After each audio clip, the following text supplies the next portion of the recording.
estar recebendo vocês aqui.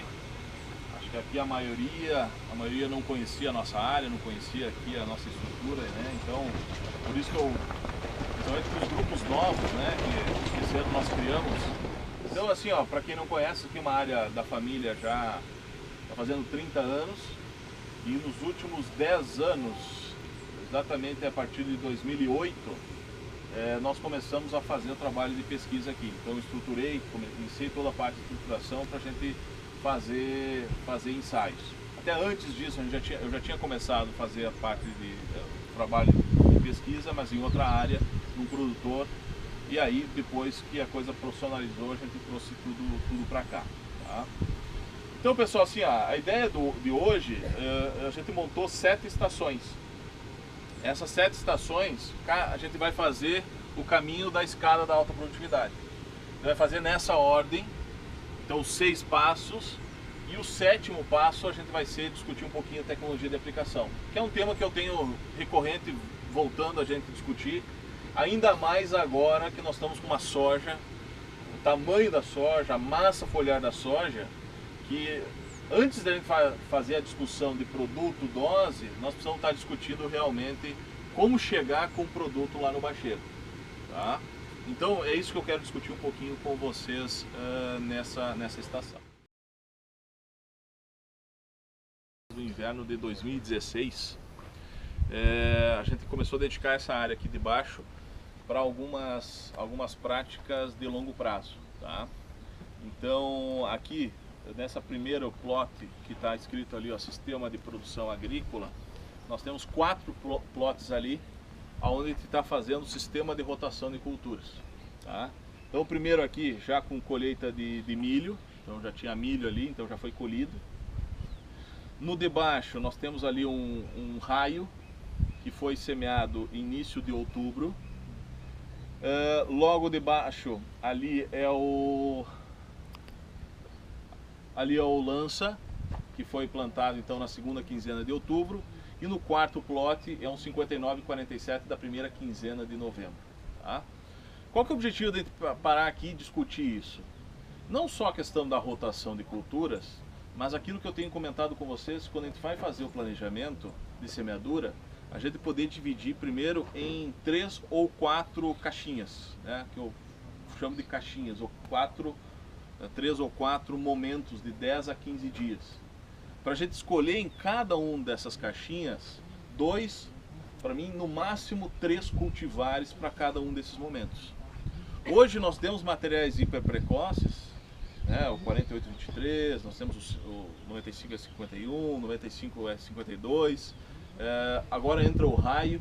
Eu tenho gostado muito do raio, as áreas onde tem visto está muito interessante, Não é um material que cresce muito no cedo, mas tem outras áreas aí que plantaram um pouquinho mais no final de outubro, já cresceu, já tem um desenvolvimento um pouquinho maior, mas mesmo baixinho assim, potencial enorme de produtividade. Então, bem possível, vou estar dentro desses aí, o primeiro intacto, inclusive, né? Dentre esses materiais aí, possivelmente o raio vai ser o material que a gente vai dar um foco um pouquinho maior. Para que isso? Escalonamento de semeadura, escalonamento de colheita.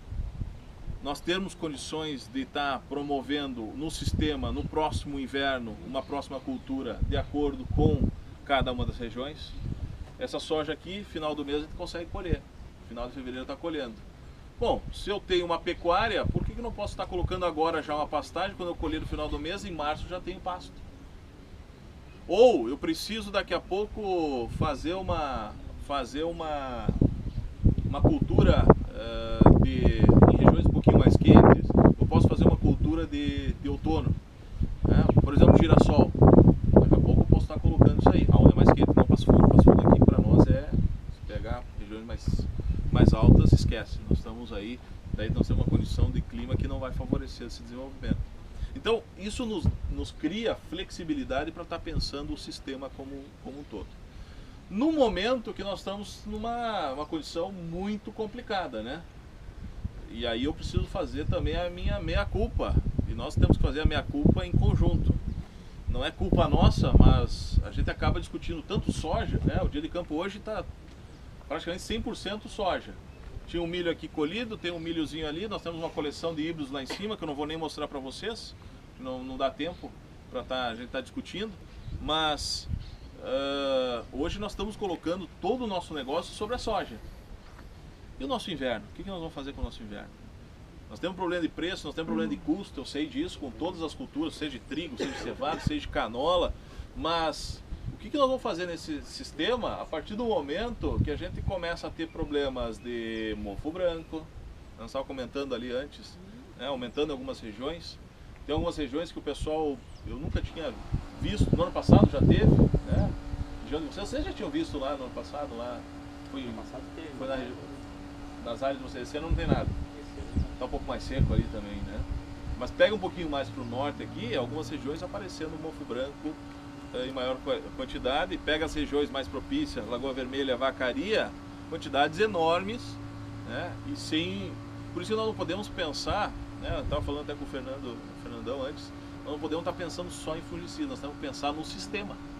E nesse sistema, daqui a pouco, nós podemos tirar essa soja aqui, colocar uma cobertura para estar plantando um trigo logo em seguida, fazendo um manejo mais adequado para nós não deixarmos em pousio. Então isso nos dá flexibilidade para não ficar só na soja e a gente criar um sistema mais adequado, tá? Então, esse pelo menos é o meu pensamento sobre isso. Nós vamos ficar focados só soja, novembro, e daqui a pouco dá uma seca terrível no mês de janeiro, fevereiro, nós estamos liquidados. Então com isso a gente consegue diminuir o nosso risco também. Então esse é o objetivo da questão do sistema de produção. Todos os anos a gente vai fazendo a rotação. Quem se lembra, no ano passado nós tínhamos o milho lá embaixo. Então agora a gente vai rotacionando para poder entrar nessas áreas. Então o que vai entrar aqui no milho? Vai entrar nabo e depois desse nabo vai entrar trigo. Tá? Esse é aqui o que vai ter nessa safra, tá? Soja do cedo ali nós vamos entrar com canola já no mês de abril, então nós vamos fazer um pequeno intervalo, então já vai estar a área disponível para isso, e aí o resto possivelmente seja aveia em cobertura, porque uma dessas áreas no ano que vem vai ter que entrar o milho e na outra área soja do cedo. Milho e soja do cedo é difícil nós ter uma cultura econômica antes. Então tem que ser cobertura. Então é esse o sistema que a gente está procurando trabalhar aqui. De novo, aquilo que eu já falei para todos vocês. Isso aqui não é objetivo, é modelo para levar para qualquer lugar. Não. É um modelo para a gente pensar e repensar e discutir que opções nós temos para poder trabalhar de uma forma mais eficiente também. Tá ok? Quanto que dá mais a soja em cima da rotação ali do... Ah, boa pergunta. Boa pergunta. Aqui eu não estou medindo produtividade. Tá? Aqui nós estamos só fazendo para uma questão mais demonstrativa, tá? Mas aonde a gente já fez esse tipo de trabalho, e agora eu estava colhendo até umas áreas com isso lá no produtor, chegou a 12 sacos a mais de produtividade da soja aonde tem a rotação com milho. 12 sacos. Então hoje, quanto mais problema a gente tiver de doenças, nematóides também, que eu ia comentar antes, que tem algumas áreas com problema, mofo branco, mas problemas com fitóftora, a gente vai fazer um catatal de coisas aqui, nós temos um resultado maior. Então o resultado desse ano, aqui uma área que foi colhida em Cruz Alta, já 12 sacos a mais de produtividade, onde tem a rotação com milho, em comparação de soja sobre soja. Tá? Essa é a questão importante de discutir, porque a gente tem que olhar também a longo prazo. Por isso que a minha preocupação, e eu falei que a gente precisa fazer a meia-culpa. Ou a gente vai falar só de soja, mas se a gente acabar ficando só na soja, a gente tem um problema. Do inverno de 2016, a gente começou então, dividiu aquela área ali, ó, só fósforo a lanço no lado de cima e no lado de baixo só fósforo no sulco. Aqui é fácil falar disso aqui, né? Porque aqui eu tenho 30 mg por decímetro cúbico de fósforo. É alto, né? Então, quando que a gente vai começar a ver problema? A gente vai ver problema de aplicação de fósforo a lanço no ano que nem esse, que choveu bem ultimamente? Não. A gente vai ver realmente em anos que é mais seco. seco e mais problemático. Então esse ano não mostra. Então, isso que eu quero trazer a vocês, talvez no ano que vem a gente vai ter seca. Bom, vamos ver como vai estar na seca. Esse ano vai estar chovendo bem, a gente não tem tanta diferença. No ano passado não tinha tanta diferença, também a gente teve boas chuvas, né? Mas eu tenho uma grande preocupação em solo pesado. Nós estamos aqui com em torno de 45% de argila, em torno de 13, 14 de CTC, então não é um solo leve, né? Já é um solo um pouco mais pesado. Então eu não sou de colocar fósforo a lanço, né? Mas tem muita gente fazendo isso aí e está dizendo, ó, tá muito bom, mas depende do ano. Então isso que nós temos que fazer o alerta. Vai ter ano que vai dar seca, os bulls vão na água, né? Nós não vamos ter um potencial produtivo. E do lado de baixo, onde tem aquela placa lá, ó, manejo de solo, nós temos três situações que nós fizemos também lá em 2016. Que é, nós fizemos na parte lá de baixo, nós fizemos uma gradagem, na do meio, subsolagem, e na de cima nós fizemos então plantio direto, não mexemos nada nesse solo. O ano passado estava melhor aonde foi feito subsolagem. Agora já, onde foi subsolagem, aonde está o plantio direto, já não tem tanta diferença. Mas aonde foi feito gradagem, a gente consegue ver até de longe que tem uma diferença, tem uma desuniformidade das plantas, que é a última parcela lá de baixo, tá? Vamos lá, vamos dar uma olhada ali, vamos pro sol um pouco.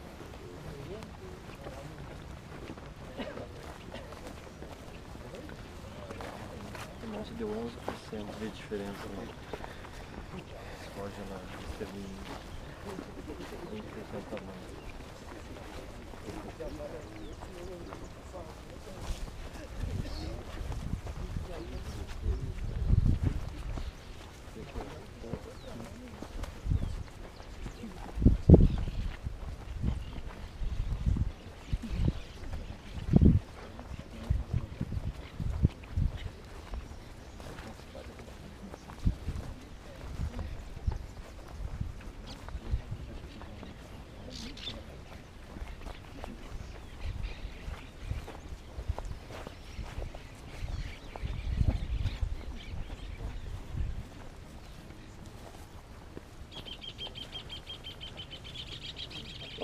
Pessoal, só começar de baixo para cima aqui então, tá? Então aqui, ó, onde foi feita a gradagem de 2016, tá?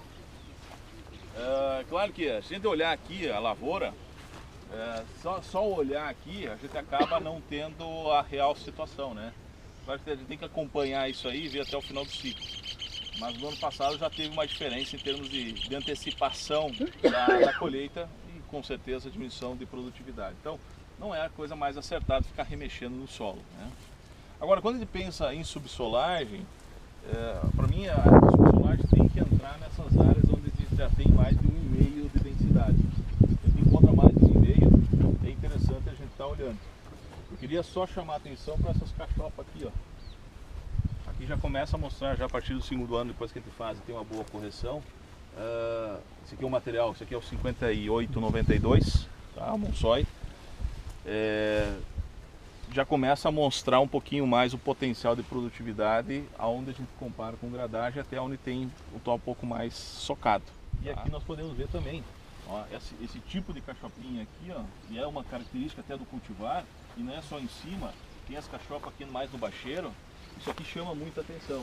Então, para mim, eu escolhi esses materiais para botar os ensaios, 5892, Elite, Lança, tem alguma coisa em cima de raio, nós plantamos alguma coisa do cedo. Então esse aqui é um material que eu vi que tem uma arquitetura bem interessante, ele dá um certo engalhamento, consegue fazer uma compensação, mas essa arquitetura, eu conseguir colocar produto lá no bacheiro, me dá uma tranquilidade tão grande. Outra situação, hoje se fala, o melhor, tem gente falando que o melhor horário é depois das 10 da manhã, porque daí as folhas ficam mais de pezinho.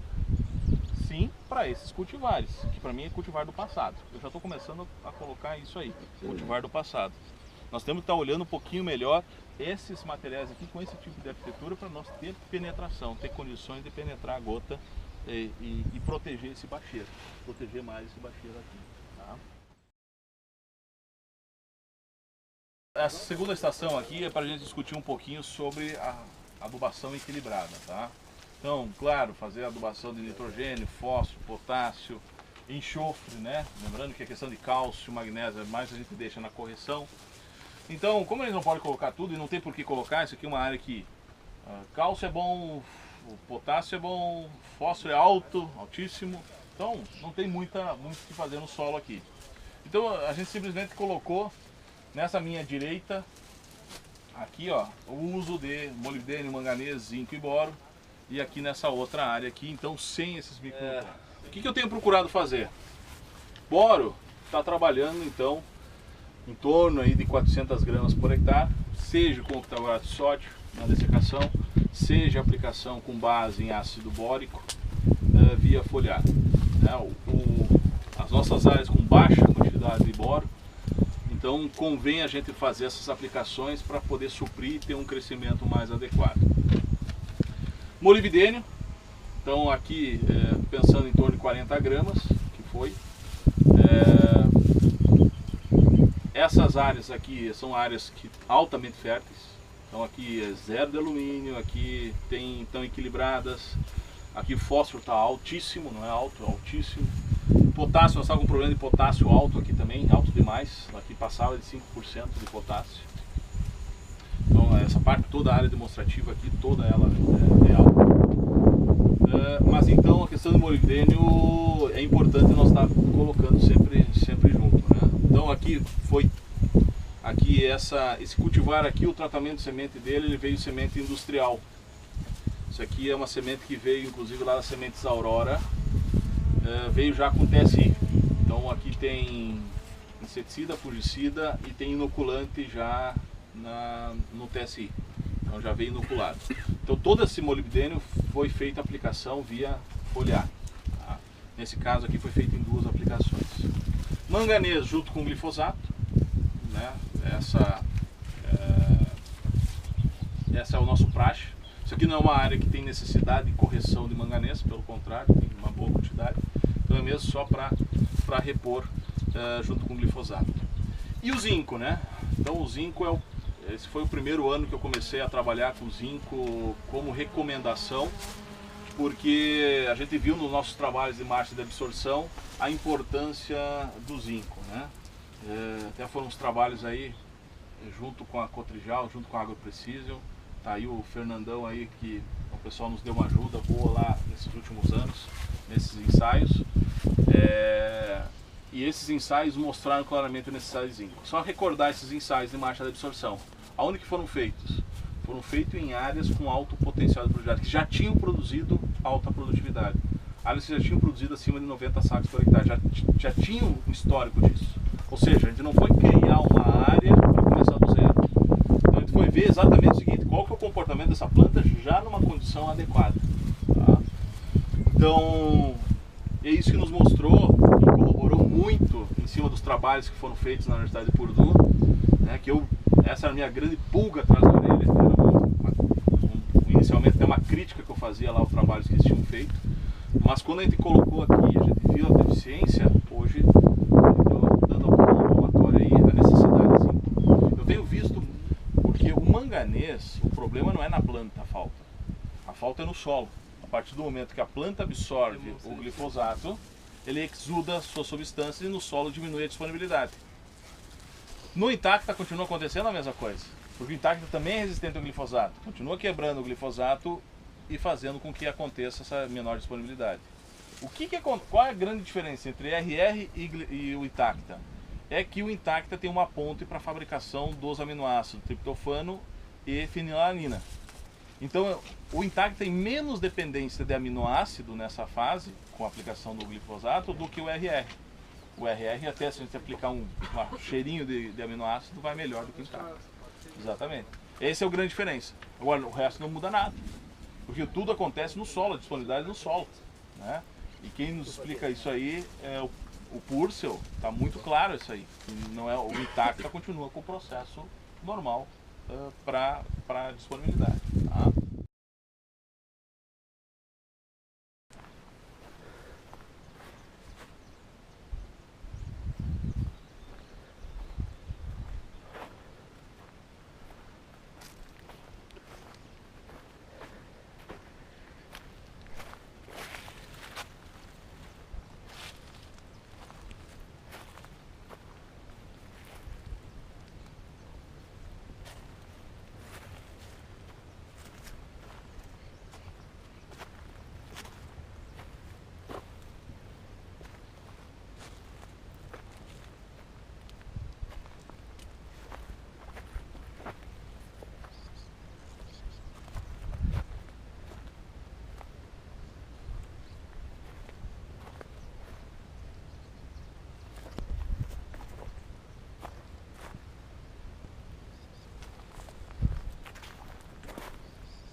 manejo fitossanitário, tá?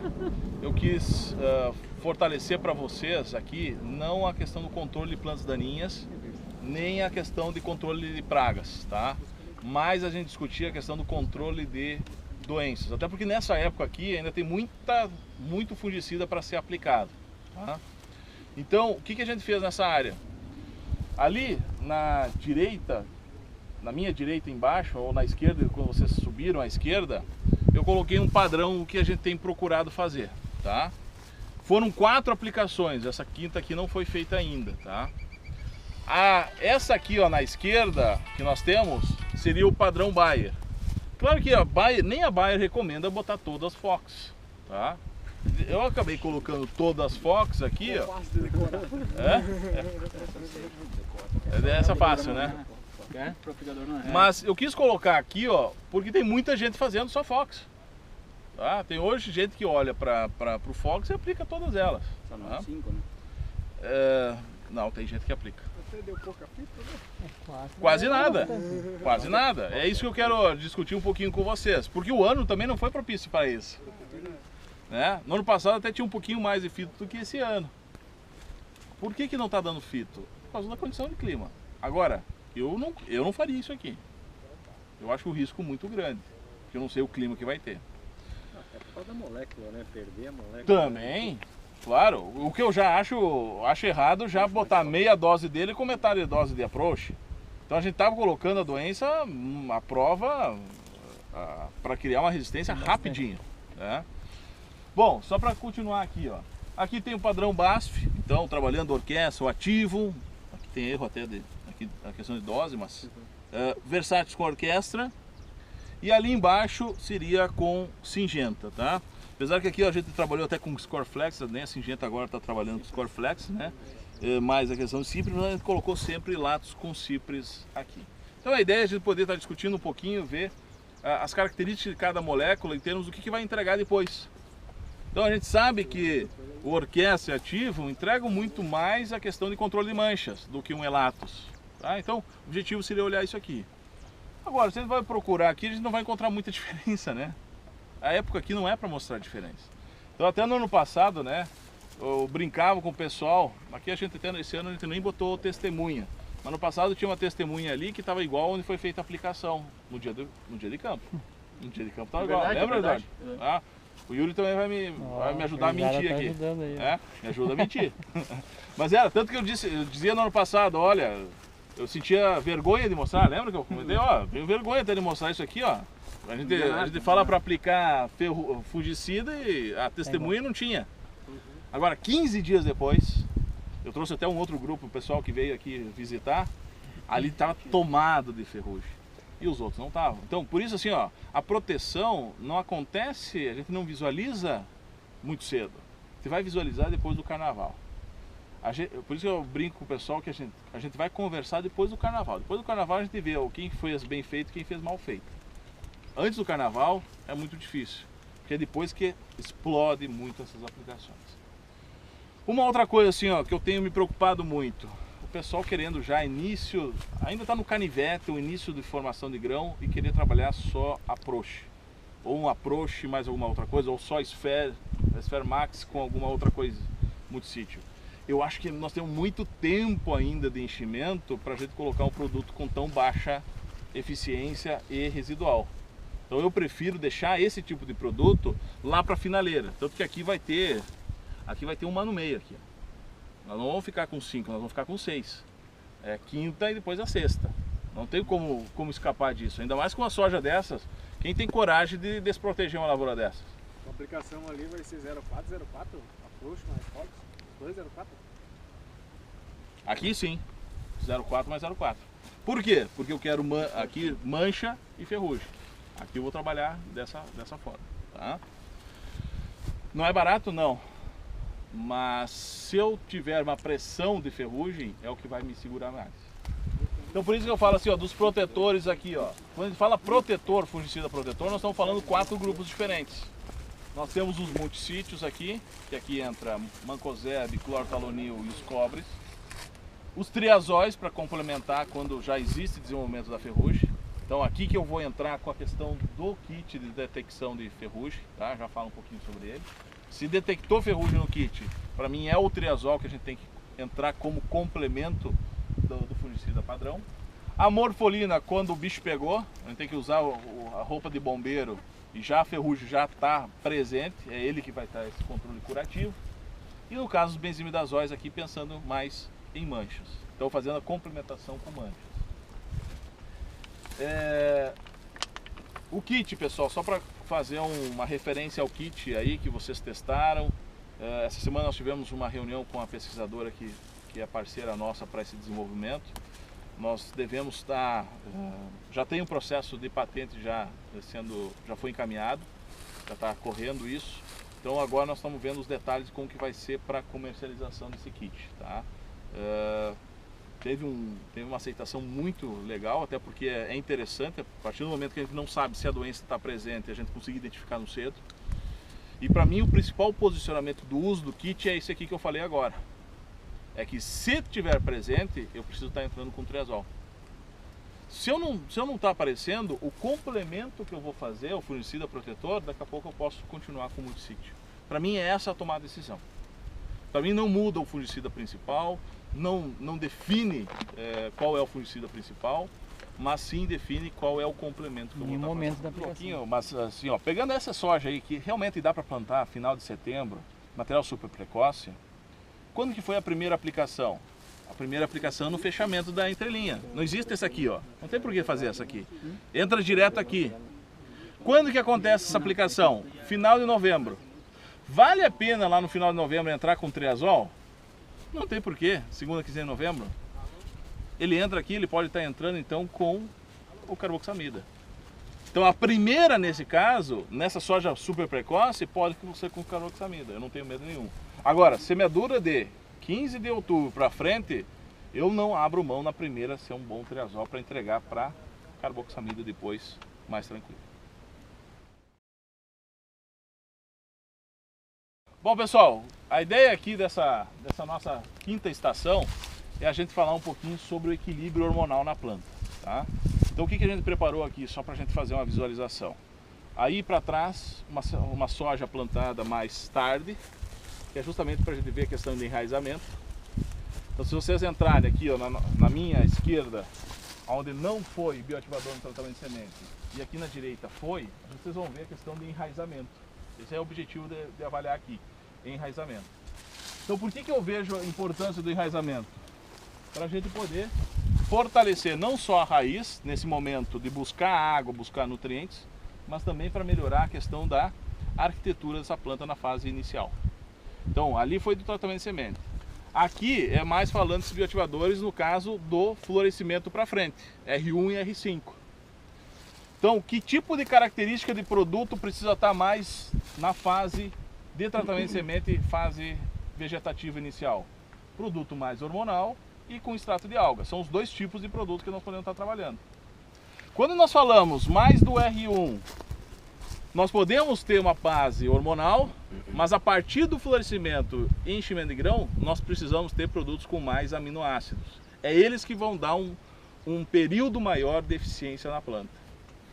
Se nós pegarmos e trabalhar aminoácidos na fase vegetativa e a planta não tem estresse, é aquilo que eu comentei lá embaixo. A gente vai estar só viçando a planta. Então não adianta ele trabalhar com excesso de aminoácidos na fase vegetativa. A menos que tenha sofrido um estresse, com herbicida, com seca, com alguma questão que a planta esteja sofrendo. O melhor dos aminoácidos é do R1 para frente. Por que é importante na fase vegetativa? Em tratamento de semente, principalmente, e depois nós podemos até fazer em V2, V4. Mas aqui a gente constrói a arquitetura da planta. Não só de raiz, mas também a arquitetura de ramificação. Então antes nós estávamos discutindo ali uma das coisas. Eu tenho um material que é cama. Eu tenho muito problema de acamamento. Um dos problemas esse é muitas vezes excesso de auxina sendo formada, que a planta acaba crescendo então verticalmente. Então nós temos que promover justamente essa ramificação lateral. Por isso que antes de nós pensarmos na questão população, nós precisamos pensar em espaçamento. Porque não adianta a gente continuar com o mesmo espaçamento e querer ramificar mais. A gente vai formar só folha. Então nós temos que aumentar esse espaçamento, promover essa ramificação lateral para reduzir o porte dessa planta. Mas isso a gente tem que fazer desde o enraizamento. Não é lá com V7 que a gente vai fazer, não é com V8 que a gente vai fazer isso. Até porque, até V5 nós temos a principal estruturação das raízes. Se a gente não estruturar a raiz, não adianta a gente ter porte alto. Nós temos que fazer com que essa raiz absorva esses nutrientes, tenha água à disposição. Então esse ano de novo é um ano fantástico para demonstrar isso. Porque nós tivemos esse período seco ali, que favoreceu todo o enraizamento que a gente promoveu, fez com que a planta então tivesse um desenvolvimento melhor dessa planta. Se a gente não promovesse esse enraizamento, daqui a pouco tem áreas que não conseguiram fazer uma boa ramificação também. Tá? Então posicionamento, pessoal, não dá pra gente pensar qualquer produto em qualquer momento. Nós temos momentos acertados para promover nessa planta. Tá? De novo, tudo é um conjunto. Até porque não existe produto que vai ter milagre para fazer qualquer tipo de ramificação. Nós temos que pegar o cultivar correto, população, adubação correta e aí complementar esses pontos. Então não é menos importante, mas dentro do nossa escada da alta produtividade, a gente precisa estar pensando esse caminho que a gente está fazendo aqui. Então vamos voltar lá. Falamos de solo, preparar e estruturar o solo, deixar os parâmetros aceitáveis, fazer uma adubação equilibrada, escolher o cultivar adequado, por isso a gente discutia a questão de arquitetura. Em função dessa arquitetura, da característica de resistência e tudo mais, a parte do manejo fitossanitário. Opa, então agora nós podemos estar pensando, então, o que falta nessa a cereja no bolo ali, qual que é o material, qual que é a característica do material que pode ser prejudicial. E aí a gente ajustando esses pontos. Isso aqui para mim, pessoal, é como seguro. É óbvio que se daqui a pouco a gente tiver um ano perfeito, choveu bem, etc., o resultado é menor. Mas de novo, vamos chorar pelo resultado menor? Não, porque a produtividade foi alta. Então usou menos desse seguro. É a mesma coisa a questão do seguro de carro também.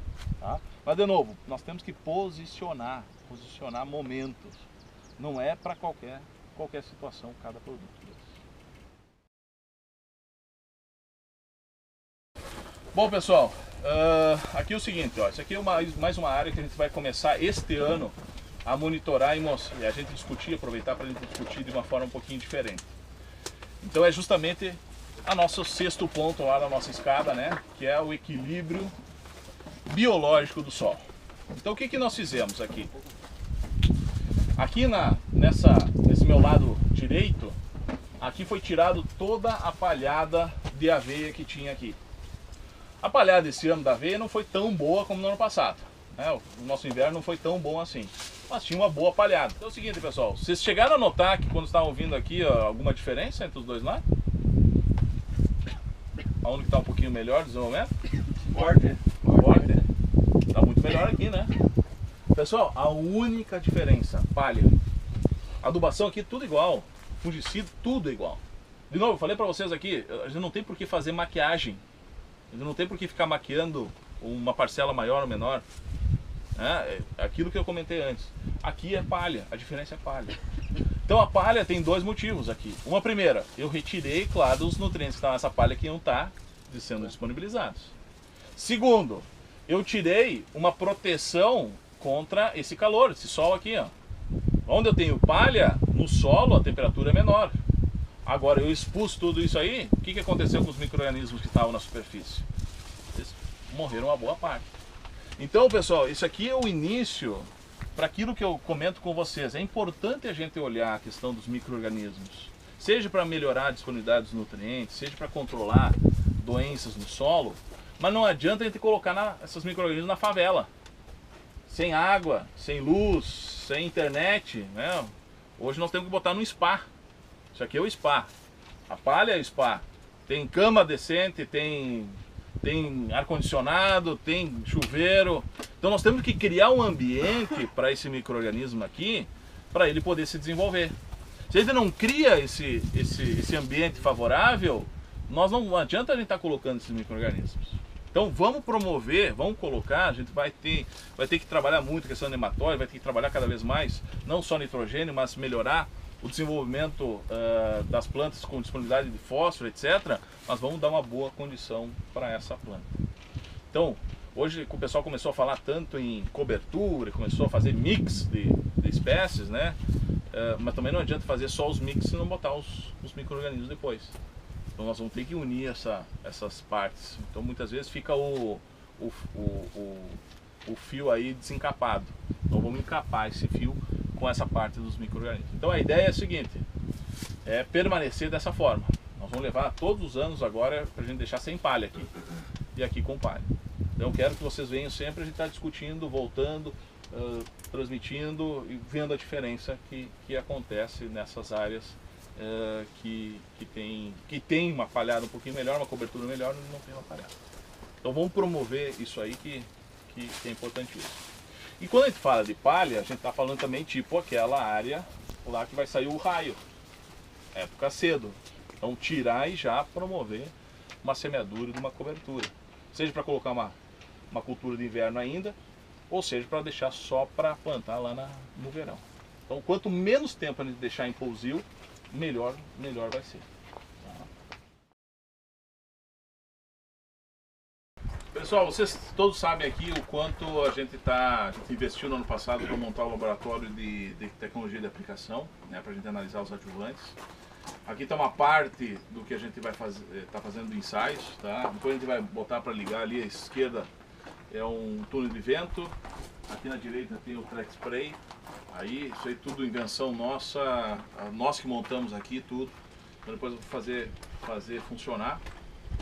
Mas o que eu queria comentar com vocês e reforçar é qual que é o objetivo de uma aplicação? Qual que é o nosso objetivo de a gente fazer uma aplicação defensiva? É proteger a planta. Como que a gente consegue proteger a planta? Se a gente conseguir colocar produto em toda a planta, em todo o perfil da planta. Ou seja, nós precisamos colocar os defensivos no bacheiro também. Hoje a pesquisa fala que 6% de cauda no bacheiro tá bom. Vocês acham que tá bom 6%? Vamos pegar aí Fox, 400 ml, 6% é 24 ml, estão lá embaixo. Quantos dias de residual dá isso? Será que dá algum residual? A primeira pergunta é essa, será que dá residual?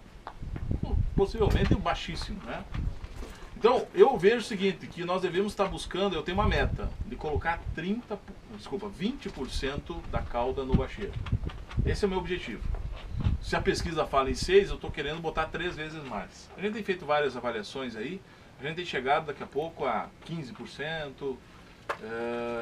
Nós estamos conseguindo aqui com aquele pulverizador ali, com aquele bico, sem o Vortex inclusive, com 7 km por hora, 2.3 bar, cone meio, 0,5, 40 litros por hectare, nós estamos conseguindo colocar 30% da cauda no bacheiro, 30%. 12 litros estão chegando lá embaixo. Ou seja, se eu pego um Fox, 30% de 400, 120 ml nós estamos conseguindo colocar lá. 5 vezes mais do que a pesquisa está dizendo que está bom. Bom, eu consigo ter uma proteção por mais tempo. Eu consigo proteger. Se eu estou fazendo isso, eu estou muito tranquilo. Se eu não conseguir aplicar com 15 dias, eu cheguei a 20, 22 dias, eu estou muito mais tranquilo do que se eu coloquei só 6% no bacheiro, tá? E como que a gente consegue medir isso? Vai depender do quê? Do tamanho de gota e do número de gotas. Então lá em Santa Rosa a gente discutiu até naquele último encontro, eu até mostrei isso aqui, né? O resto dos outros grupos eu não cheguei a mostrar. Então, se eu tenho uma gota de 180 micras, para mim ter 20%, essa linha de baixo aqui é 20%. A linha de cima, de amarelo para verde, é a linha dos 25% de cauda no bacheiro. Se eu quero ter 20% pelo menos, e se eu tiver 180 micras, eu com 25, 27 gotas por centímetro quadrado estou tranquilo. Porque é uma gota um pouquinho maior. Agora vamos dizer que eu tenha a minha média do tamanho de gotas, não é o DMV, é média do tamanho de gotas. Se for 100 micras, eu preciso de 120 gotas por centímetro quadrado para dizer que eu tenho essa quantidade de 20%. Quantas vezes mais aqui, ó? 5 vezes mais. De 100 para 180 não dá nem o dobro. mas eu preciso aqui quase 5 vezes mais gota para me chegar a quantidade. Por quê? Porque é volume. Como que eu vou saber o quanto de vazão está caindo lá embaixo, pessoal? Só se eu medir, né? Por isso que ali, ó, na caminhonete tem o drop scope, aquele aparelhinho azul, para medir o tamanho e o número de gotas. Para mim é a ferramenta que eu tenho utilizado, que tem mais dado certo, que eu tenho comentado com vocês. Quem puder comprar, adquirir ou prestar esse serviço localmente, eu acho que é o caminho para se trabalhar. Por quê? A gente consegue fazer essa medição aqui, ó. Então isso aqui, ó, essa quantidade de gotas que eu estou falando é para uma vazão de 30 litros por hectare. Se eu tiver uma vazão de 60, eu preciso ter o dobro de gotas. Pelo menos o dobro de gotas. Então, se eu estou com vazão 60 e eu estou com 180 micras de média, eu preciso ter mais de 50 gotas por centímetro quadrado. Se eu tiver uma vazão de 120 litros por hectare, vazão nominal, e eu estou com a média de 180 micras, eu preciso ter mais de 100 gotas por centímetro quadrado. Então, olha como é importante a gente saber o número de gotas, mas também o diâmetro, para a gente poder calcular a quantidade de produto que está caindo no bacheiro. Agora, como que eu vou trabalhar com produtos que tem o problema de bico com orifício pequeno? Estou trabalhando ali com meio. Eu tenho ali um bico que é um duplo leque, que é um 0,67, ou seja, é 2,034. Como que eu vou trabalhar com produtos como mancozeb, como acefato, produtos que criam uma massa ali que tem uma densidade muito alta? Lembra que eu tenho falado para vocês sobre a questão de cauda pronta? Bom, nós pedimos para o pessoal da Coara aqui trazer um cauda pronta para a gente discutir sobre isso. Isso aqui é um cauda pronta. É ter uma bola dessas, um tanque desses, que com uma capacidade do pulverizador para deixar fazer a cauda e ir só a cauda para o pulverizador. Tax, por favor, dá uma aula para nós aí. Bom, falando em preparação de calda, quando começamos a fazer a carreta, a gente pensou bastante na filtragem e na preparação da calda em questão de abrir as moléculas, misturar, fazer uma mistura homogênea. Tá? Consequentemente disso, os produtos tipo acefato, que é pó, o próprio Uniseb, que é pó, são produtos difíceis de trabalhar. Normalmente o pessoal larga por cima ou é aquela demora para fazer entrar para dentro da máquina. A gente optou por alguns segmentos da carreta. Por exemplo, a gente trabalha hoje com o sistema Venturi para incorporador nela. Puxa Uniseb, puxa o produto pó praticamente no seco, você despede de dentro, deixa isso para dentro. E a capacidade. A capacidade a gente optou por 3.000 litros, claro, a gente tem, precisa de uma carreta menor, a gente faz. E a questão da filtragem. Tá? Então, tem 3 opcionais de filtro, tem o 50, tá? Malha 80, de inox, tá? Onde você faz a calda, que você vai mandar para o pulverizador é realmente calda. Não existe nada do farelinho que fica, a sobra que fica, vai trancar esse bico 2,5. Tipo o Uniseb tem uma areinha que sobra, tá? Ele vai trancar então o bico. O que a gente normalmente recomenda? Quando o pulverizador vai aplicar, você tem pelo menos 30 minutos de uma calda a outra, né? De uma bacia a outra. Você preparar essa calda e deixar ela filtrando. Deixar ela girando. Você vai ter uma homogeneidade fantástica nela. Vai tirar a calda, vocês vão ver que é bem diferente do que você fazer lá no pulverizador na hora e já sair aplicando. Você não vai ter uma mistura, quem sabe, tão 100% dos produtos, até a própria diluição do mesmo. A gente optou então por peças banjo, a bomba, pergunta que fizeram hoje de manhã, tá? Desgaste de bomba, a gente optou com uma bomba de Viton, tá? Já para evitar a corrosão, com a bomba de ferro. Bomba do que é? Viton, é tipo um plástico, né? O nome dele é Viton, o nome certo dele é bomba de Viton. Para quê? Para evitar o desgaste prematuro da bomba, produto que é altamente corrosivo. E as telas aí, os filtros aí são todos de inox. Tá? Carreta aí a gente faz fixo, faz carreta também, nova, e faz ele modelo fixo. Viu, pessoal? Então aqui, ó, túnel de vento aqui na minha direita, aqui na esquerda é um track spray, tá? Esse track spray, o objetivo é a gente fazer a aplicação com homogeneidade, então ele tem velocidade correta, ele pode mexer com bico, vazão, pressão. Isso aqui tudo é criação nossa, tá? Isso aqui é tudo que nós fizemos. Eu desenhei no papel e o Ednilson é o executor, ele é o nosso engenheiro, tá? Então isso aqui tudo, e por isso que o nome é Spray, tá? Vem de Ednilson mesmo, tá? Então esse é o nosso main aqui. Então isso aqui está tudo hoje já via compressor, então mas a gente pode mudar a questão de pressão. A gente utiliza aqui também com essa planta que a gente criou, a planta fictícia, porque a gente tem as barreiras das folhas, então a gente precisa colocar o papel sensível aqui. Não adianta colocar o papel sensível direto no bico, a gente precisa ver o quanto vai chegar lá. Então ele sempre deixar na mesma posição e consegue fazer então essa passagem. Então aqui a gente pode testar bico, pode testar velocidade, pode testar pressão, com adjuvante, sem adjuvante, mas o objetivo principal, que são aquelas 15 análises que a gente está fazendo dos adjuvantes, a gente já tem um padrão para isso, um protocolo padrão.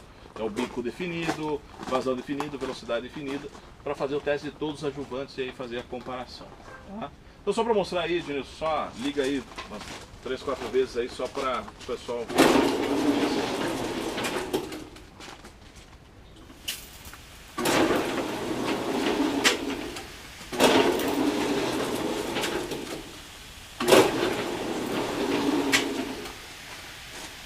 Então isso aqui a gente consegue fazer também outros tipos de aplicação. Então quando a gente precisar pegar aqui os baldes com as plantas e fazer a aplicação padronizada, tem uma mesinha aqui que vem, deixa na altura que precisa e faz todo esse funcionamento. Aqui o túnel de vento também ele é com ar comprimido, tá? Também tem essa aplicação. O objetivo aqui do túnel de vento é ver a questão de deriva. Então aqui nós também conseguimos mexer com pressão, podemos trocar os bicos, conseguimos mexer na velocidade do vento. Então com isso a gente consegue verificar se tem uma maior ou menor deriva. Nós temos dois depositórios e o que não cair nesses 2 depositórios, então vai fora, que é a principal a questão das perdas. Tá? Aqui nós temos um medidor de velocidade do vento, um anemômetro que fica próximo a esse bico. Então vamos ligar, Ednilson. Tomada aqui, ele está sem o controlador aqui, nós estamos para controlar, ele está sem o controlador de velocidade.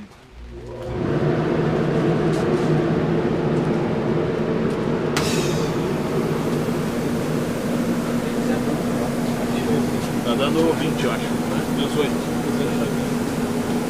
Então pessoal, pega um pulverizador que anda a 18 km por hora, ele faz esse tipo de formação. Tá? Então a gente está imitando um pouquinho os equipamentos.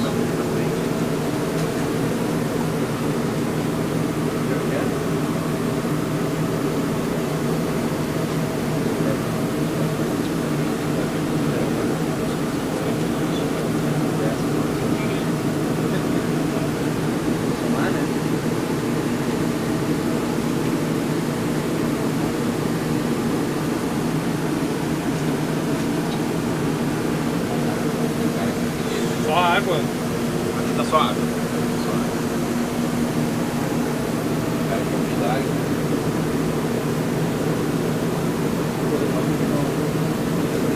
Velocidade? Não, velocidade do vento.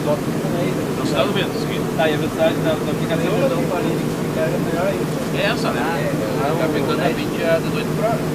É o equivalente à velocidade de aplicação. Se ele está estático aqui, ele tá o pulverizador está em movimento, aqui está o contrário. Mas ele evita essa movimentação. A gota cai aqui com uma velocidade independente da velocidade do vento. Ah bom, aí tem o vento pode machucar. Então, 40 km por hora. Aí pode machucar. Aí tem inerte. Só do trator. Exatamente. Dá mais produto aí para brincar? Olha.